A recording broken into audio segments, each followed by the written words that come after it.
Industri pengiriman barang merupakan salah satu industri yang cukup menjanjikan seiring dengan pesatnya perkembangan industri e-commerce di Indonesia. Tingginya minat masyarakat Indonesia dalam berbelanja online pun membuat industri pengiriman barang juga ikut berkembang. Logistics Performance Index Bank Dunia pun mencatat bahwa logistik Indonesia telah meningkat sangat pesat.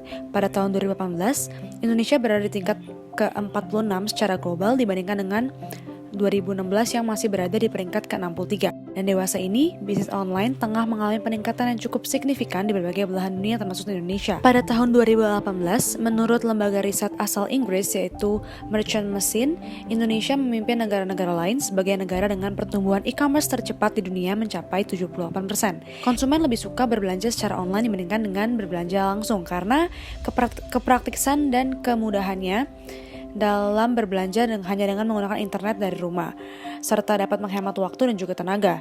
Kemudian dengan berbelanja online, konsumen juga jadi tidak perlu repot-repot mengunjungi toko secara langsung. Dalam berbelanja online, pengiriman pesanan akan dilakukan oleh jasa pengiriman barang. Dalam hal ini, peranan jasa pengiriman sangat penting untuk meningkatkan percepatan pengiriman barang tersebut hingga sampai ke tangan konsumen.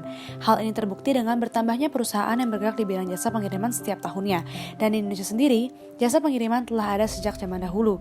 Dan saat ini, dengan jumlah kantor sebanyak 4.800 dan jumlah titik layanan mencapai 58.700 titik dalam bentuk kantor pos, agen pos, dan juga mobile postal service, serta 11 kantor regional pusat, PT Pos Indonesia sendiri telah berhasil menjadi jasa pengiriman tertua dan terbesar di Indonesia. Dalam bisnis jasa pengiriman barang, prioritas utama yang perlu diperhatikan ialah pelayanan yang baik kepada pelanggan, yang mana hal tersebut dapat diwujud nyatakan dengan kecepatan pengiriman yang baik dan tepat waktu, serta keamanan barang selama dalam perjalanan. Namun, pada kenyataannya, proses pengiriman barang kerap kali menghadapi berbagai hambatan dan kendala yang mengakibatkan kerusakan produk, kehilangan produk, kesalahan alamat yang dituju, kesalahan rute, dan lain-lain. Guna mengantisipasi permasalahan tersebut, perusahaan jasa pengiriman harus mampu menjalankan strategi yang relevan untuk memberikan kepuasan kepada pelanggan. Strategi tersebut dapat dilakukan melalui berbagai cara, seperti memberikan penawaran harga jasa yang lebih kompetitif, proses pengiriman dan penyerahan produk yang lebih tepat waktu, serta memberikan pelayanan yang lebih baik dibandingkan dengan pelayanan yang diberikan oleh para pesaing. Adanya kendala ini akan membuat pelayanan jasa pengiriman menjadi tidak maksimal di mata para pelanggan. Hal tersebut dapat mengurangi atau bahkan menghilangkan tingkat kepercayaan pelanggan. Mempersiapkan strategi bisnis yang baik dapat dilakukan dengan berbagai analisis. Salah satunya ialah analisis SWOT. Hasil analisis SWOT yang kami lakukan terhadap PT Pos Indonesia menunjukkan hasil sebagai berikut. Dari hasil analisis tersebut, faktor internal, yakni kekuatan dan kelemahan yang dimiliki oleh PT Pos Indonesia, serta faktor eksternal, yaitu peluang dan ancaman yang dihadapi dalam industri jasa pengiriman barang, kemudian dibandingkan dan didapatkanlah hasil sebagai berikut. PT Pos Indonesia merupakan pemain lama dalam industri jasa pengiriman barang, namun hal tersebut tidak serta-merta menjadikan PT Pos lebih unggul. Seiring dengan bergulirnya waktu, muncullah perusahaan jasa pengiriman lain yang menawarkan produk jasa yang lebih menarik dan inovatif, dan PT Pos pun perlahan-lahan menjadi tergantikan.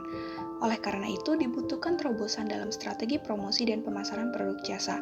Salah satunya yang dapat dilakukan ialah melakukan promosi dengan menggunakan jasa influencer. Selain itu, PT Pos juga dapat bekerja sama dengan lebih banyak platform e-commerce agar produknya dapat dikenal. Memasuki tahun 2020, warga dunia dihadapkan dengan pandemi COVID-19 yang mewabah hampir di seluruh dunia. Berbagai sektor usaha juga terkena dampaknya, termasuk sektor pengiriman. Adanya pemberlakuan physical distancing membuat ruang gerak masyarakat menjadi terbatas.